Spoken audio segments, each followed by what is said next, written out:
morning, students. I am Anu Jos, taking botany for the +2 Kerala stream. This year, we are going to study the lesson Reproduction in Organisms. Before dealing with the reproduction, we have to know what is lifespan. Lifespan is the period from birth to natural death. Lifespan is varying in various species. It is varying from one day to thousands of years. Let us see the lifespan of some organisms. First, we have to see the lifespan of elephant. Its lifespan is vary from 70 to 90 years.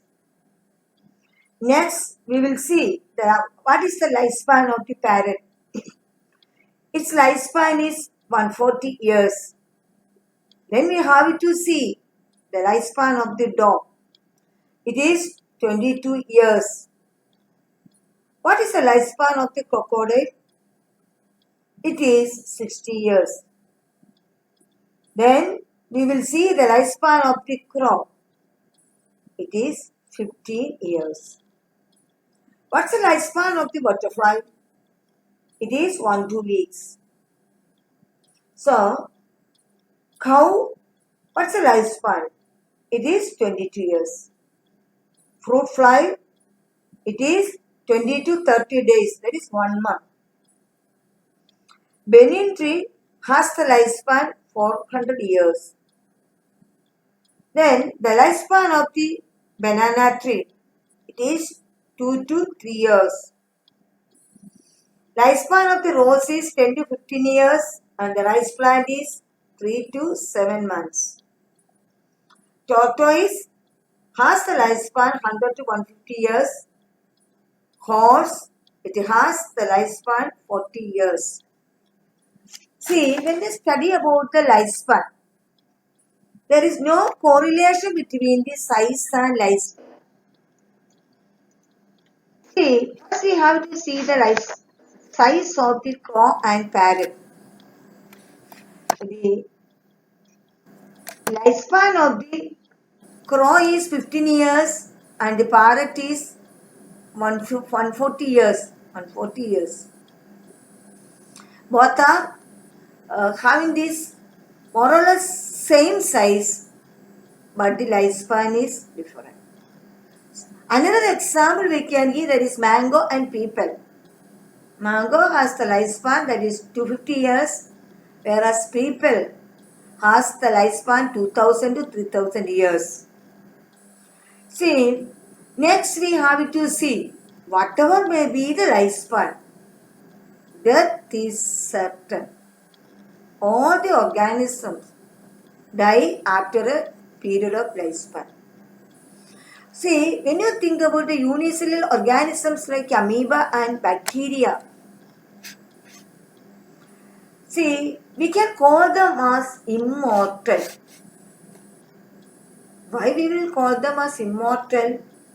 See, when they attain maturity, their body is divided into 2 daughters.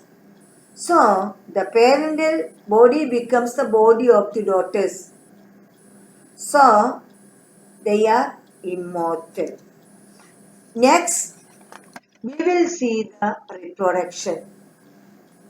Then, what is reproduction? It is the process of producing young ones of its own kind. So, in this reproduction, its own kind is important. So, come to the point, the life cycle.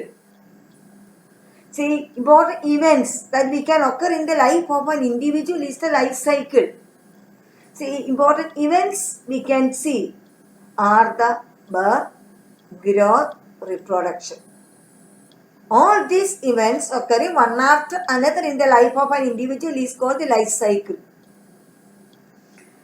And see, when we think about the reproduction, what is the importance of reproduction?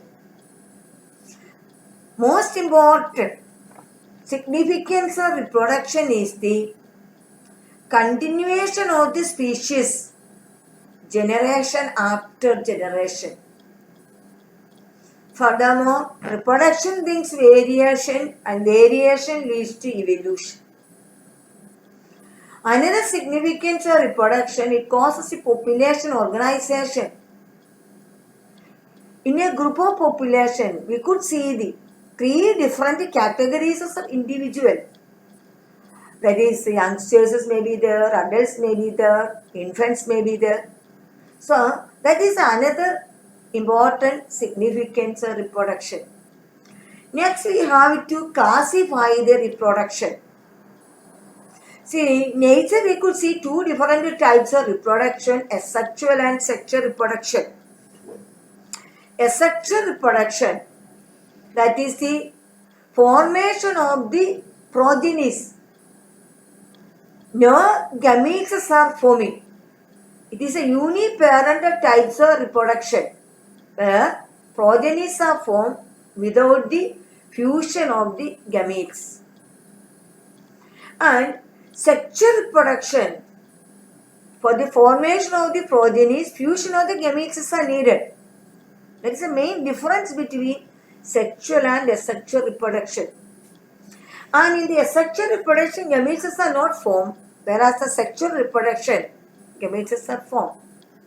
And in the cases of the asexual reproduction, zygote is not formed, whereas in sexual reproduction, zygote formation is there.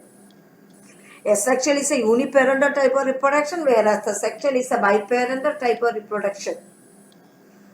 See, next we have to classify the reproduction, these types of asexual reproduction.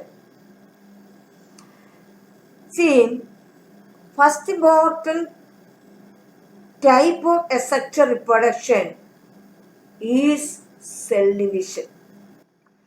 There are 2 types of cell division. See, next we have to come across the term clone. What is a clone? It is the progenesis of asexual reproduction that are morphologically and genetically identical. That is called a clone. And next we will see the types of asexual reproduction. So when we hear about the term cell division, in unicellular organism, cell division is a type of reproduction. Whereas in multicellular organism, cell division is a growth. And next type of asexual reproduction is the fission. See, fission, it is the division of the parental body into 2 or many parts. Fission is a type of asexual reproduction. A parental body is divided into 2 or many parts. If parent is divided into 2 identical halves, that is called a binary fission. Binary fission we can see in unicellular organisms like amoeba. See, when we see this amoeba, its parental body assumes a rounded shape. This is followed by the elongation of the nucleus. When the nucleus elongates and separates, followed by the division of the cytoplasm and the cell membrane. So, 2 daughter amoebae are formed here. See, another example is given to this Paramecium. This is also a unicellular organism.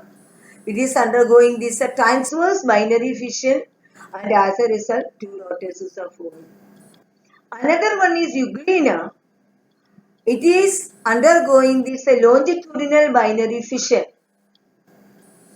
And next we will see this multiple fission. That is during the unfavorable season.